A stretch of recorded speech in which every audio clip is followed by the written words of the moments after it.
हमारे हिमाचल की वो शक्ति जिनका मेला गेहूं लगे खेत में मनाया जाता है, मगर फसल खराब होने के बावजूद भी उसी खेत में होती है सबसे अच्छी पैदावार। मंडी की 7 देवी बहनों में से एक है ये देवी माँ, जो सेन राजवंश की कुलदेवी भी हैं, जिनके आदेश के बिना कोई काम शुरू नहीं होता। 100 दिन में हिमाचल की 100 देवी देवताओं की कहानियां बताती इस सीरीज में आज बात माँ राजेश्वरी कांढी घटाशनी जी की। मंडी जिले के शिवाबदार गांव में उत्पन्न हुई मां घटाशनी की कहानी रहस्यमयी है। कहा जाता है एक समय इस गांव में अचानक लोगों की मृत्यु होने लगी। कोई कारण नहीं समझ आया। तभी मां ने एक व्यक्ति के स्वप्न में दर्शन दिए और बताया कि छनछड़ी नाले के पास मोती का एक पेड़ है। अगर उसमें सुबह फूल खिले तो रात को किसी की मौत, और रात में फूल खिले तो सुबह किसी की मृत्यु तय मानी जाती थी।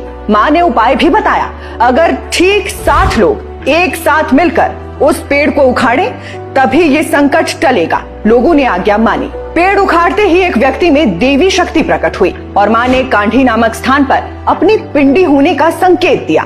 तब से मां घटाशनी उस स्थान पर पूजित हैं। सेन वंश के राजा इन्हें अपनी कुलदेवी मानते थे, इसलिए इन्हें राजेश्वरी कहा जाता है। वो मंडी की 7 देवी बहनों में से एक हैं, जिन्होंने एक ही तिल का दाना आपस में बांटा था। मां के दरबार में 3 प्रमुख मेले होते हैं। पहला शिवा कुरनो, इसमें मंडी रियासत द्वारा दी गई तलवार यानी खंडा को मयान से निकालकर गूर देव कार्य करते हैं। ये आयोजन गेहूं से भरे खेतों में किया जाता है। लोग चलते हैं, मेले लगते हैं, गेहूं बर्बाद हो जाता है, लेकिन मां की कृपा से अगली फसल उसी बंजर खेत पर लहलहा उठती है।